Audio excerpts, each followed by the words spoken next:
Segunda de Reyes 17, desde el versículo 13 hasta el 25 vamos a estar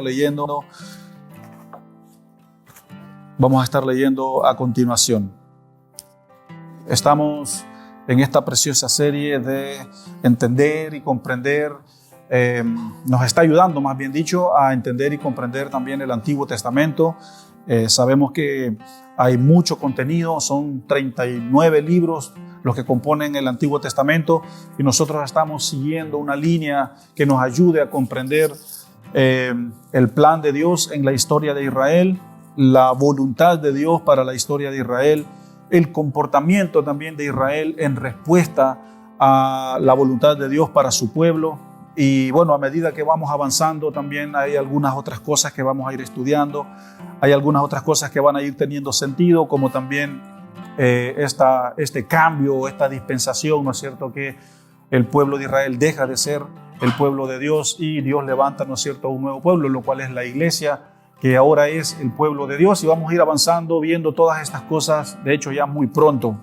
Pero estamos en Reyes, en este momento, en Segunda de Reyes, capítulo 17, y quiero que hablemos acerca de este exilio, de este desastre, ¿no es cierto?, que provocó la desobediencia de Israel. Hemos venido hablando, estudiando acerca de los patriarcas, de Egipto, de el desierto, hablamos de los jueces, hablamos de las diferencias, ¿no es cierto?, entre los dos reinos, cómo se dividieron por el pecado, cómo se separaron cuando ellos pidieron rey. Hablamos también cómo la situación de caos que ellos estaban, Dios les envió sus profetas, a los cuales rechazaron y no escucharon el mensaje, que fue como una de las últimas advertencias que Dios le envió a su pueblo para que volvieran a sus caminos antes de que llegara lo que vamos a hablar hoy día, lo cual es el exilio, lo que vamos a hablar, ¿no es cierto?, de la esclavitud. Pero leamos en Segunda de Reyes 17, del 13 al 25, porque vamos a hablar acerca de los dos, no solo de un exilio, sino de dos, porque si usted ve en la línea de tiempo, ahí a su lado derecho, en el lado verde, donde dice Israel y Judá, Dios exilia a los que son de arriba, a las 10 tribus de Israel, y también exilia, ¿no es cierto?, a las 2 tribus de abajo, que son a las tribus de Judá, y vamos a hablar de los dos. Por lo tanto, Segunda de Reyes 17 al 13, dice así: Volveos de vuestros malos caminos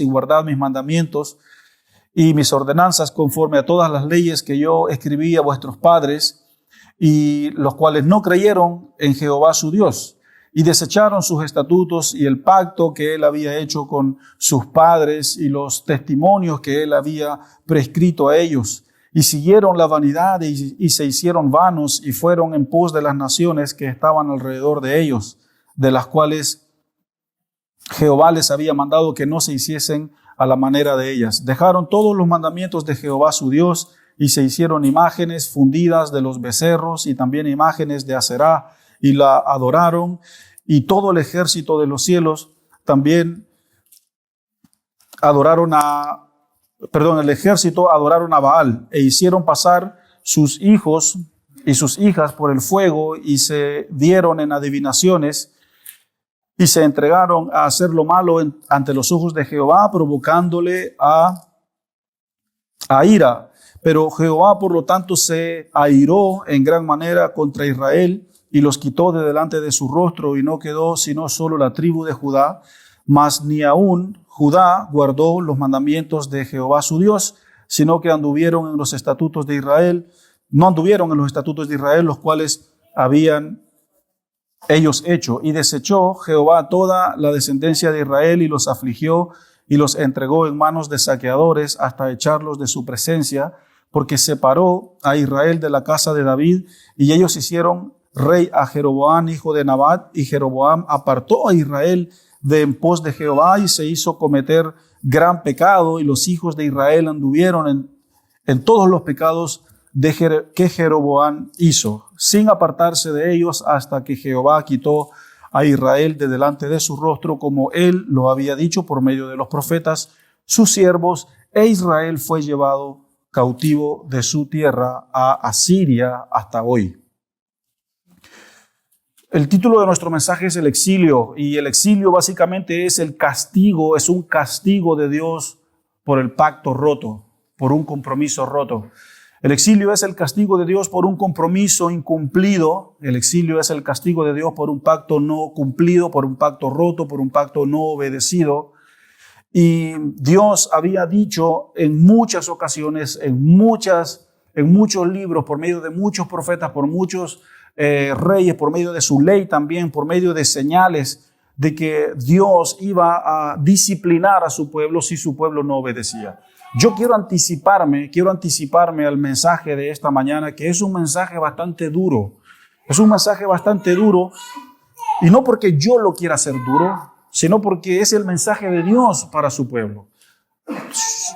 Dios y para su pueblo Israel, y nosotros obviamente vamos a aprender, ¿no es cierto?, de ese mensaje. Entienda bien, este mensaje es para la audiencia original, la audiencia original del pueblo de Israel, entonces es el mensaje de Dios para ellos. Y nosotros no somos los oyentes originales, y nosotros vamos a aprender de la dureza del mensaje de Dios para ellos, y de allí nosotros vamos a sacar para nosotros. Cuando yo preparaba este material, cuando yo preparaba esta enseñanza, yo oraba a Dios y decía: Señor, yo no me arrugo, yo hablo tu mensaje, yo quiero ser obediente a ti, pero dame gracia para hablar acerca de esto, porque es duro, es fuerte, y vamos a verlo más adelante.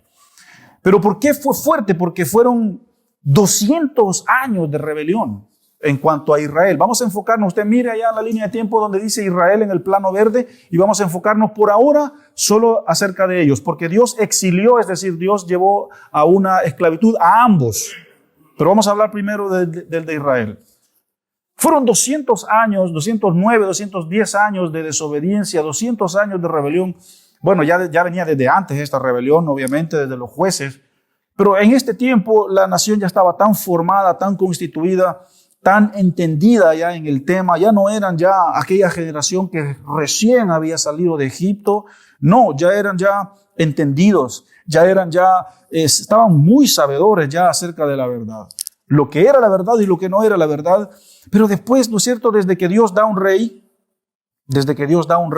hasta que por lo menos esta nación de Israel va al exilio, pasaron 209 años y Dios dice: basta ya, no puedo permitirlo. Ya les mandé mi ley, ya les mandé a mis reyes, ya les mandé a mis profetas, he hecho de todo. Ya falta que casi que yo mismo baje a la tierra y les grite, les diga: vuelvan a mis caminos, vuelvan a mi pacto, vuelvan a mi ley, obedézcanme. Bueno, de hecho Dios lo hizo de cierta forma poniendo una porción de su corazón en los profetas, como hablamos el domingo pasado. Y por eso los profetas hablaban con tanto celo, diciendo: vengan, vuelvan a Dios, porque va a venir un tiempo de juicio, va a venir un tiempo de exilio, va a venir un tiempo bravo, un tiempo difícil. Vengan a Dios. No lo hicieron, el pueblo no escuchó, siguió como lo que acabamos de leer, siguió en su mal camino, y bueno, Dios dice: ok, no más, se acabó, basta. Y Dios, ¿no es cierto?, envía a un rey, o a un rey que dominaba, ¿no es cierto?, en ese tiempo, y era el rey de los asirios.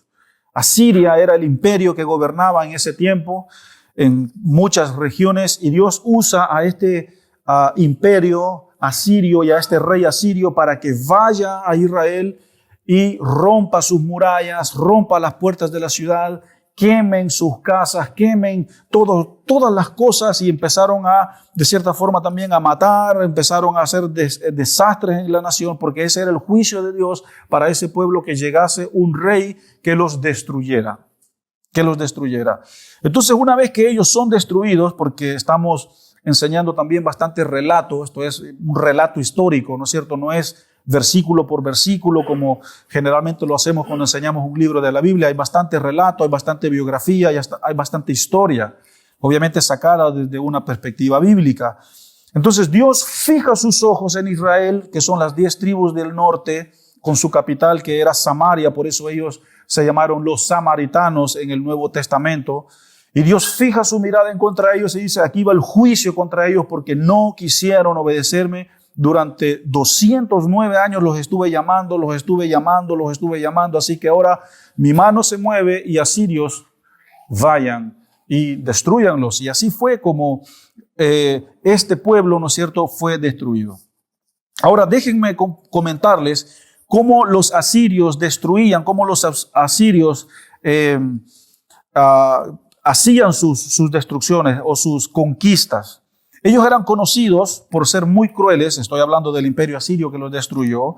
Ellos eran conocidos por ser personas muy crueles y tenían una característica de decapitar, cortar cabezas. Las cabezas las apilaban, ¿no es cierto?, en montañas, o las apilaban también en estacas y las ponían afuera de la puerta de la ciudad que habían conquistado. Ponían 2 estacas grandes y allí ponían las cabezas de los que ellos elegían que tenían que poner, para que todos los que pasasen por allí dijesen: wow, los asirios pasaron por acá, los asirios conquistaron ese pueblo, los asirios conquistaron esa ciudad, y es como que temor a los asirios. Otra forma de los que se rehusaban, o los que ellos elegían llevarse como esclavos, porque para ellos destruir no era solo destruir, sino que también agarraban a un grupo de personas y se los llevaban como esclavos, porque los esclavos eran como herramientas de trabajo en esos tiempos, y se los llevaban en fila hacia su ciudad, días y días caminando por el desierto, y les ponían unos anzuelos en las narices, de la nariz de uno hacia la nariz, ¿no es cierto?, del otro, o a veces por la boca, o una persona los iba tirando, y así era como se los llevaban en fila, con anzuelos, ¿no es cierto?, hasta llegar al lugar donde ellos consideraban que se los iban a llevar, y esas personas iban descalzos, esas personas iban desnudas. Todos los que ellos decidían llevarse en fila, con anzuelos en sus narices y en sus bocas, iban pasando frío, llevaban llagas en sus pies por caminar descalzos, me imagino yo. Entonces era una forma muy cruel de conquistar, era una forma muy dura, ¿no es cierto?, de llevárselos para otros lugares. Y si ellos decidían allá que los mataran, que se murieran de hambre, era tema de ellos. Pero eso de llevárselos de esa forma era como la forma de el juicio de Dios por su desobediencia. Era una forma literal de juicio por lo que ellos desobedecieron.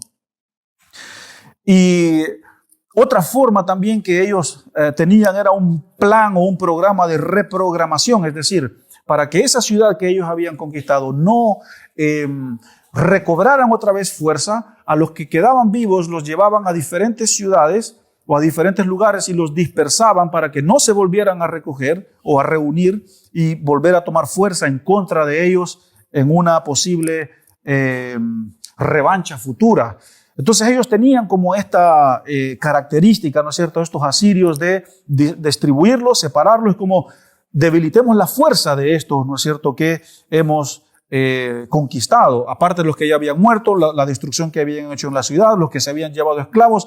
Al final ellos hacían como un orden, ¿no es cierto?, de separación. Bueno, aquí tenemos un ejemplo, 1 millón de personas. ¿Qué vamos a hacer? Los 100,000 que van a morir, los 100,000 que se van a ir de esclavos, los 200,000 que vamos a distribuir, los niños, y así. Ellos tenían un plan de conquista, por decirlo así. Y esa fue, ¿no es cierto?, esto que yo estoy describiendo es breve porque no hay mucho tiempo para hablar de esto, pero así fue la forma como Dios deja, ¿no es cierto?, que esta nación asiria vaya a Israel y los conquiste, los destruya y haga lo que yo estoy explicando que hicieron con ellos. Las 10 tribus de Israel, ponga atención a esto por favor, las 10 tribus de Israel que conformaban el reino del norte, por eso usted allí ve, ¿no es cierto?, hacia arriba con su capital Samaria, ellos fueron transportados a diferentes lugares. Y después se conoce como las tribus perdidas. Estas tribus se perdieron. Nunca más volvieron a estar reunidas por lo que yo acabo de estar hablando. Nunca más volvieron a ser reunidas. Nunca más volvieron a ser la tribu número 1, 2, 3, 4, 5, 6, 7, 8, 9, 10. Todos reunidos. No, nunca más, porque fueron separados, fueron destruidos. Y nunca tampoco volvieron de su exilio. Es decir, nunca volvieron los que se fueron para allá, los otros 100,000 que se llevaron para allá, los otros 300,000 que... Nunca dijeron 10, 15, 50, 100, 200 años después dijeron ya, reunámonos y volvamos a ser el pueblo de Dios. Eso nunca pasó. En otras palabras, lo que Dios hizo con esas tribus fue borrarlas de la existencia. Existieron, siguieron existiendo, pero después ellos se mezclaron con las otras personas donde fueron a vivir. Los que fueron movidos para allá se casaron, tuvieron hijos y el plan, no plan, sino como esa exclusividad de ser el pueblo de Dios se mezcló y al final no fue más pueblo de Dios. Esa es la verdad. Y Dios, lo que Dios hace acá es como los borro de, hagan lo que quieran, ¿saben? Hagan lo que quieran. Vayan, fuera, no más. Vean qué hacen. Una cosa así. Y los samaritanos, digamos, esos que de cierta forma tuvieron conciencia y quedaron allí o de alguna forma quizás no los movieron o siguieron, o otras personas llegaron a ese lugar, ¿no es cierto?, como a vivir, pero ya quedaron mezclados. Ya no era aquel pueblo exclusivo de Dios. Y así fue, ¿no es cierto? Ese fue el destino de las 10 tribus de Israel. Ese fue el destino del reino del norte. Fue un destino de separación, un destino de perdición. Y ya nunca más volvió a ser el pueblo de Dios. Ese fue en cuanto al norte. Ahora pasemos a lo que fue lo que le tocó a los de abajo, a los del sur, que son 2 tribus, porque eran 12. Recuerden, los hijos de Jacob son 12, y de allí Dios saca el pueblo de Israel. Cuando Jacob, ¿no es cierto?, se va a vivir a Egipto, porque José era uno de los grandes de Egipto, van y allí quedan en Egipto. Y bueno, la historia, ya pasamos por eso. Entonces, se separan, 10 tribus se van para el norte, 2 tribus quedan abajo. Y en estas tribus que quedaron abajo eran 2. Era la tribu de Judá, de donde viene el nombre judíos, y era la otra tribu de Benjamín. ¿Ya? Benjamín y Judá. Benjamín y Judá fueron los que estaban abajo. Ya hablamos cómo Dios destruyó, ¿no es cierto?, a los de arriba, y ahora viene el juicio para los de abajo. Este juicio fue más después, y para esto quiero que vayamos a Segunda de Crónicas. Vaya ahí en su Biblia, por favor, a Segunda de Crónicas. Crónicas está justo adelante de Reyes, avance unas varias páginas de la Biblia más adelante y usted va a llegar a Crónicas. Segunda de Crónicas 36. Segunda de Crónicas 36, versículo 15 al 21. De hecho, en la porción anterior que leímos en Reyes, unas 2-3 páginas, unos 2-3 capítulos más adelante, está también la caída de Judá, pero esta porción en Crónicas la describe mejor. Segunda de Crónicas 36, versículo 15 al 21 dice: y Jehová, el Dios de sus padres, envió constantemente palabra a ellos por medio de sus mensajeros, porque él tenía misericordia de su pueblo y de su habitación, mas ellos hacían escarnio a los mensajeros de Dios, es decir, se burlaban de los mensajeros de Dios y menospreciaban sus palabras, burlándose de sus profetas. Es decir, Dios los llamaba, Dios les mandaba mensajeros, vuelvan a mí, y ellos decían, ja, no queremos volver a Dios, fuera de aquí, no te queremos, fuera. Pero bueno, eso es lo que hicieron ellos con sus profetas, y el texto continúa, hasta que subió la ira de Jehová contra su pueblo y no hubo ya remedio, por lo cual trajo contra ellos al rey de los caldeos, que mató a espada a sus jóvenes en la casa del santuario, sin perdonar joven, ni doncella, anciano, ni decrépito. Todos los entregó en sus manos, asimismo todos los utensilios de la casa de Dios, grandes y chicos, los tesoros de la casa de Jehová, los tesoros de la casa del rey y sus príncipes. Todo lo llevó a Babilonia.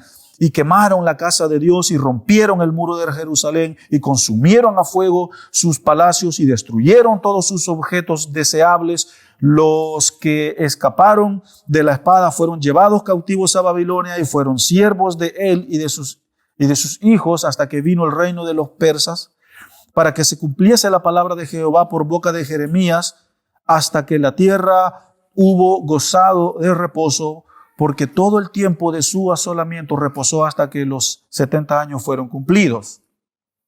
Bueno, esta es una descripción de cómo fue el juicio para los de abajo, para Judá. Pero por favor, ponga atención acá. 136 años, 140 años aproximadamente después de que Dios manda el juicio a los del norte, Dios le dio 140 años más de gracia a los del reino del sur, como quien dice, por si a lo mejor vuelven, por si a lo mejor se convierten a mí, les voy a dar unos 140 años más de gracia, enviando profetas, enviando mensajes, enviando señales. Aquí estoy yo, pero si yo soy Dios, vengan a mí, porque lo que les viene es grave.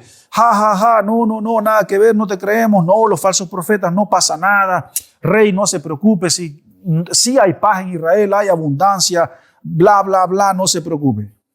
Ok, no se preocupe. Bueno, no nos preocupamos entonces. De repente Dios levanta a este otro rey, así como Dios levantó al rey de los asirios y al imperio asiria, levanta a otro imperio que es el imperio de Babilonia, y ese rey se llamaba Nabucodonosor, por eso ese famoso nombre en el Antiguo Testamento, Nabucodonosor, ese era el rey de Babilonia, y este rey y este imperio de Babilonia destrozaron y conquistaron al imperio anterior, y ahora ellos estaban en el gobierno y ellos fueron los que conquistaron a Judá. Ellos fueron los que destruyeron, ¿no es cierto?, a Judá. Pero ponga atención también en esto, porque aquí Dios sí tuvo misericordia de los de abajo, no como los de arriba. Dios los destruyó, los dispersó, los tiró como que yo agarro 10 piedras en el aire y las tiro para arriba, y donde caigan, tema de ustedes, nunca más los vuelvo a reunir. Pero aquí fue distinto. Ahora, ¿por qué fue distinto acá? Porque recuerden, ¿qué pasó con nuestra? Bueno, ya todos conocen el afiche. Porque recuerden que estamos siguiendo, ¿no es cierto?, una línea, estamos siguiendo un linaje que es el linaje de Jesús, porque Jesús, ¿no es cierto?, más adelante Él viene y Dios hace un pacto con David. No sé si recuerdan del pacto davídico, que el pacto de Dios con David fue de que el reino de David nunca más se iba a destruir, nunca más iba a ser destruido, y eso significa que Jesús iba a venir de David, el rey, ¿no es cierto?, que reinará por todos los siglos. Entonces Dios no hizo lo que hizo con los del norte, con los del sur, porque quería cuidar el linaje de Jesús. Entonces, ¿qué fue lo que ocurrió? Cuando estos llegaron y destruyeron y conquistaron, eso fue en el año 586 antes de Cristo. Antes de eso, Dios hizo que algunos de ellos se fuesen para Babilonia por las buenas. Y el profeta Daniel en la Biblia fue uno de los líderes que se llevó un gran grupo de personas desde Jerusalén hasta Babilonia. Unos años más adelante, el profeta Ezequiel también se llevó a un grupo de personas desde Jerusalén hasta Babilonia. Allí, como vemos, el cuidado de Dios, que se vayan de una buena manera. Y el tercer grupo se fue cuando se destruyó la ciudad. Se fueron para Babilonia. Allá en Babilonia, Dios les permitió que tuviesen privilegios, es decir, no los azotaban, no les pegaban, no los maltrataban, no pasaron hambre. Fue todo lo contrario. Dios hizo que se fueran para Babilonia por 70 años, pero no tenían los privilegios que tenían los privilegios judíos. Es decir, no tenían sus propias casas, no tenían sus propios viñedos, no tenían sus propios campos, no tenían su propio templo, no tenían a los levitas allí ministrando, no habían sacrificios, no habían ofrendas, no se celebraban las fiestas, la fiesta de la luna nueva, la fiesta de la Pascua, la fiesta del jubileo. Todas esas fiestas, toda esa abundancia, todo ese vino, todos esos trigales, todas esas cosas que ellos tenían en Babilonia, no las tenían. Allá estaban allí, pero fueron bien tratados, los trataron bien. ¿Y saben cuál es lo interesante de esto? Lo interesante de esto es que aun cuando ellos estaban allá en Babilonia, Dios le mandó profetas. Dios allá levantó al profeta Daniel. Dios allá también levantó, ¿no es cierto?, a otros profetas para que le hablaran al pueblo diciendo: en 70 años más vamos a volver a nuestra casa. No creo. Dios nos trajo para acá, mentira. Vamos a volver. Y la vida en Babilonia fue de un buen trato. Allá Dios levantó a otras grandes personas de Dios, como estos famosos Sadrach, Medrach y Abednego, que fueron, ¿no es cierto?, personas que de gran fe. Daniel, obviamente, Nehemías, el copero Nehemías, Esdras, grandes reformadores, fueron levantados allá en Babilonia. Pero Dios lo que estaba haciendo con esto era cuidar a su pueblo, porque 70 años después Dios los iba a volver a traer a Jerusalén e iban a empezar de nuevo. Pero el juicio era: vayan para Babilonia. Ahora, también ponga atención en esto. Los que se quedaron cuando Babilonia llega a Judá, y los que dijeron: yo no me voy, yo me quedo acá. Esos que se quedaron allí, si usted lee el libro de Lamentaciones, usted va a ver toda la desgracia que hubo en Jerusalén para los que no se quisieron ir. Esas personas se murieron de hambre, esas personas sufrieron, y allí es donde yo mencioné lo que mencioné el domingo pasado, que se comieron a sus propios hijos porque no había comida. Y ese no fue el plan de Dios. Por eso Dios les dijo: váyanse para allá y allá van a ser cuidados. No van a tener los privilegios que tenían acá, pero vayan para allá. No, nosotros somos los judíos, no nos metemos con nadie, no nos mezclamos con nadie. Se van a morir de hambre. Somos judíos. Bueno, y así pasó. Así pasó. Aunque la vida en Babilonia fue a ser buena, pero allá también ellos fueron disciplinados. Pero 70 años después, todo esto pasa de regreso y ellos vuelven. Y lo lindo de esto, iglesia, ponga atención en esto, lo lindo de esto es que el linaje de Judá nunca fue mezclado. Los judíos, los de Judá, los de la tribu de Judá, nunca se casaron con las babilónicas o con los babilónicos y hicieron un tremendo. No, ellos se mantuvieron. Y ese era Dios manteniendo puro el linaje, ¿no es cierto?, de Jesús, para que cuando viniese Jesús, ¿no es cierto?, un linaje puro. Y es muy importante, es muy lindo entender esto.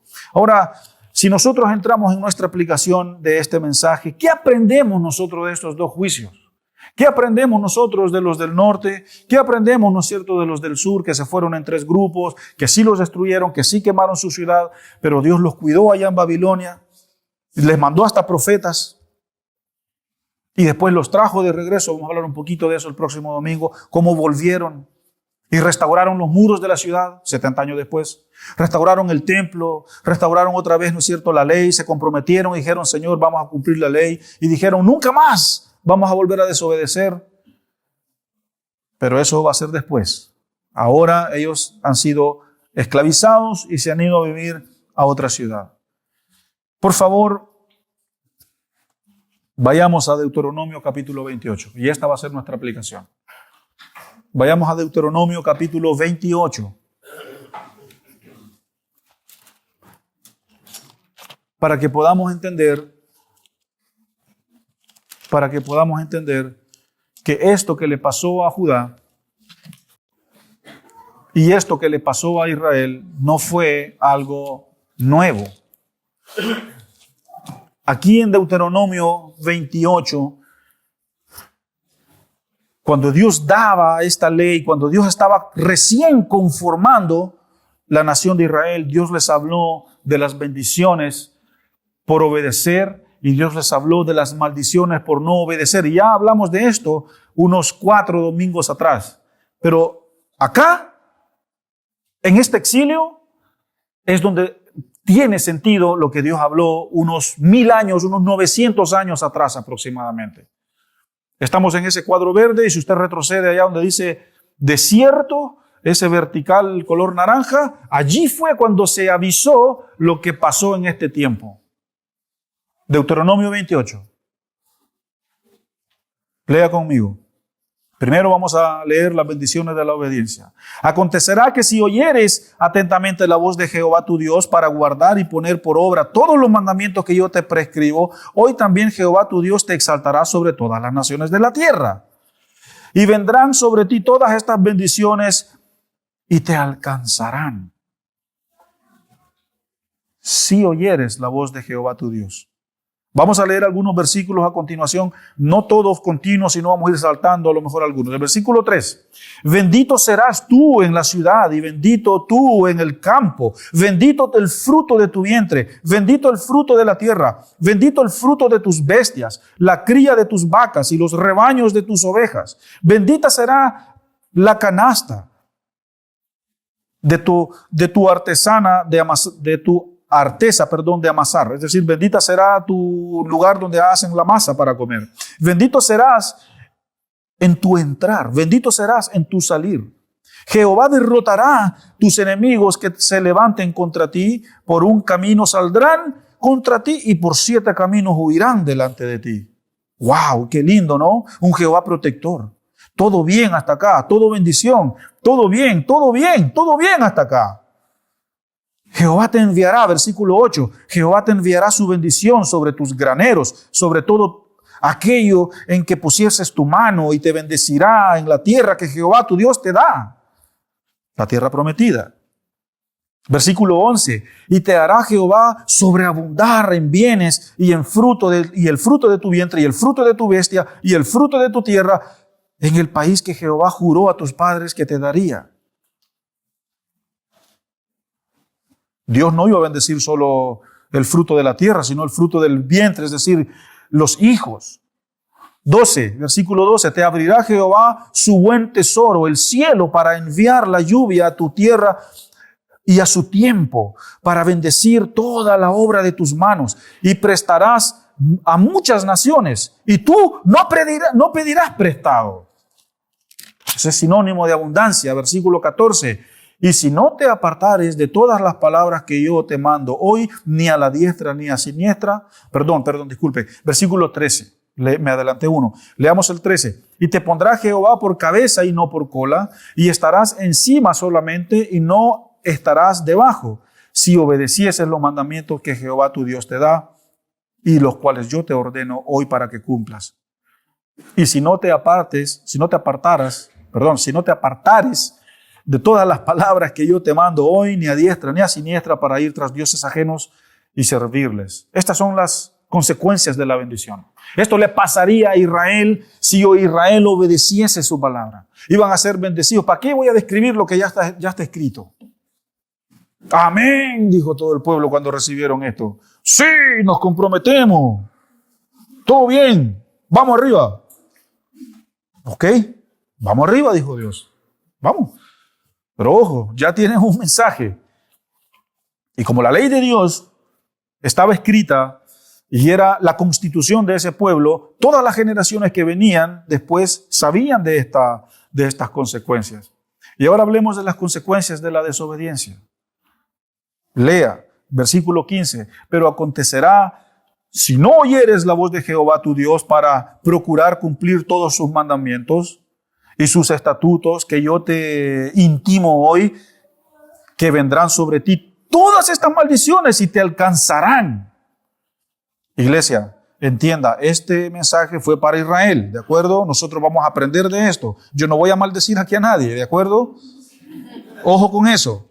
Maldito serás tú en la ciudad y maldito en el campo. Maldita será tu canasta y tu arteza de amasar. Maldito el fruto de tu vientre, el fruto de tu tierra, la cría de tus vacas. Y en tu entrar, y maldito serás en tu salir. Y Jehová enviará contra ti la maldición, quebranto y asombro en todo cuando pusieses mano, en todo lo que hagas, serás destruido. Y vas a perecer pronto. 21. Jehová traerá sobre ti mortandad hasta que te consuma de la tierra de la cual entras por tomar posesión de ella. Versículo 24. Dará Jehová por lluvia a tu tierra polvo y ceniza. Eso va a llover. Polvo y ceniza, no agua. Polvo y ceniza va a llover. De los cielos descenderán sobre ti hasta que mueras. Jehová te entregará derrotado delante de tus enemigos, por un camino saldrás y contra ellos, y por 7 caminos huirás delante de ellos, y serás vejado por todos los reinos de la tierra. Y tus cadáveres servirán de comida a toda ave del cielo y fiera de la tierra, y no habrá quien escape. Versículo 27, Jehová te herirá con la úlcera de Egipto, con tumores, con sarna y con comezón, de que no pueda ser curado. Jehová te herirá con locura, con ceguera, con turbación de espíritu. Dios mío. Versículo 31. Tu buey será matado delante de tus ojos y tú no comerás de él. Tu asno será arrebatado de delante de ti y no será devuelto. Tus ovejas serán dadas a tus enemigos y no tendrás con quién rescatarlas. 32. Tus hijos y tus hijas serán entregados a otro pueblo. Justamente lo que acabamos de leer en Reyes. Y tus ojos lo verán y desfallecerán por ello todo el día y no habrá fuerza en tu mano. Versículo 34. Y enloquecerás a causa de lo que verás con tus ojos. Versículo 38. Sacarás mucha semilla del campo y recogerás poco, porque la langosta, es decir, la plaga, se la comerá. 39. Plantarás viñas y labrarás, pero no beberás vino, ni recogerás uvas, porque el gusano se la comerá. Hijos e hijas engendrarás, y no serán para ti, porque irán en cautiverio. Esto es Dios hablando lo que iba a suceder en lo que aprendimos recientemente. Y toda tu arboleda y el fruto de tu tierra serán consumidos por la langosta. 45. Y vendrán sobre ti todas estas maldiciones y te perseguirán y te alcanzarán hasta que perezcas, por cuanto no habrás atendido a la voz de Jehová tu Dios para guardar sus mandamientos y sus estatutos que yo te mando. Y bueno, usted puede seguir leyendo. Esto Dios lo dijo, esto Dios lo advirtió unos 900 años antes de que esto sucediera. Y pasó. Perdón por mi conmover.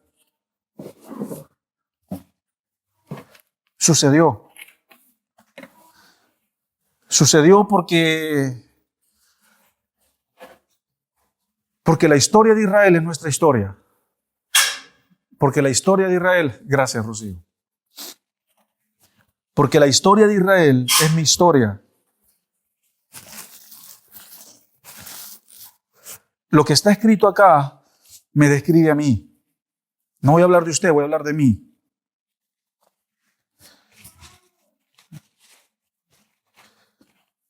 Porque si ustedes ven ahora, claro, a una persona joven, sonriente, que enseña, que predica, que lidera, ¿no es cierto?, esta iglesia, junto con su esposa y sus hijos y un hermoso equipo de trabajo. Pero yo estuve en la miseria. Muchos años. Estuve en rebelión. Estuve en desobediencia. Mordí el polvo. Fui una persona que odiaba a Dios. Fui una persona que fue libre de 13 años de depresión y tantas cosas. ¿Y qué aprendemos nosotros de este juicio fuerte? Es que ¿qué estamos nosotros dispuestos a sacrificar, iglesia? ¿Qué está usted dispuesto a sacrificar? ¿Qué está usted dispuesto a hacer para seguir a Dios? Y a veces no tenemos que estar dispuestos a nada, solo venir delante de Él, extender nuestras manos y venir a Él en arrepentimiento y decir, Señor, aquí estoy. No tengo nada para ofrecer, no tengo nada para dar. He ofendido tu corazón, te he desobedecido, pero aquí estoy. Tómame, que tu evangelio me sane, que tu evangelio me libere, que tu gracia, Señor, me restaure, que tu espíritu me fortalezca y que tu verdad me sustente. Eso es lo único que ahora en el pacto de gracia nosotros podemos hacer. Este juicio no es mi juicio para la iglesia. Que Dios me libre de eso. Uy, el pastor predicó juicio y ay, me duele el corazón y el lomo de los latigazos que me dio el pastor. No estoy interesado en hacer eso. Pero sé que Dios te está hablando. Sé, y esto es lo más difícil de decirlo, sé que el juicio es de Dios, no es mío. El juicio no es del hombre. Pero sé que Dios nos hace pasar por periodos de juicio. Sé que Dios nos hace pasar por periodos de desierto hasta que entendamos. Y viene mensaje tras mensaje y mensaje tras mensaje. Y bueno, ya pues iglesia, ¿y cuántas veces te van a mandar profetas, te van a mandar señales? ¿Y qué vas a hacer tú? Y este es un mensaje, estoy seguro que este es un mensaje. Este es un llamado de Dios para la iglesia. Que aprendamos de la historia de Israel y que vivamos en la bendición. Que salgamos de la miseria, que salgamos del pecado, que salgamos de la rebelión, que salgamos de la desobediencia. ¿Por qué no me llegan las finanzas? ¿Por qué no me salen los proyectos? ¿Por qué no me resulta esto? Bueno, ¿de qué estamos hablando? ¿Cómo estamos? ¿Cómo estamos delante de Dios? No, que fui al médico y me vieron una manchita en el pulmón. ¿De qué estamos hablando? No es mi juicio hacia ti, pero es Dios que dice esta mañana, volveos a mí, volveos a mí, volveos a mí. Dios le tuvo paciencia 200 años a los de arriba, 300 años a los de abajo hasta que dijo, bueno, basta. Iglesia, el exilio significa, tanto como el juicio de Dios, significa también la misericordia de Dios. Así que vamos a orar. El mensaje está entregado. El contenido, ya no tengo más contenido para ahora. Y yo quiero que tengamos un tiempo distinto. Yo quiero que podamos orar unos por otros. ¿Les parece? Oremos unos por otros. Acérquese usted allí a una persona. Si usted a lo mejor siente en este momento de moverse e ir a orar por alguien, hágalo. Vamos, póngase de pie. Póngase de pie, movámonos y tengamos un tiempo de oración unos por otros. Si usted siente orar por sus hijos, ore por ellos. Si quiere orar por su esposo, su esposa, ore por ella. Si quiere orar por uno de los niños, ore por los niños. Muévase y ore por unos por otros. No sea tímido, aunque no conozca a la persona, usted vaya y ore por esa persona. Padre, gracias por este mensaje. Gracias por esta palabra. Gracias, Señor, por este exilio que nos muestra y nos enseña que tenemos que caminar en obediencia. Que tenemos que caminar, Señor, en tu verdad. Que tenemos que caminar, Señor, en la santificación. Gracias porque este es un llamado de misericordia. Es un llamado a las familias. Es un llamado a los matrimonios. Es un llamado a la iglesia. A que la iglesia fije y vuelva a poner sus ojos en Dios. Este es el tiempo de poner los ojos en Dios. Este es el tiempo de volver a Dios. Este es el tiempo de volver a ver a Dios. Este es el tiempo de ver a Dios. Volveos a mí, dice el Señor. Volveos a mí. Vengan a mí.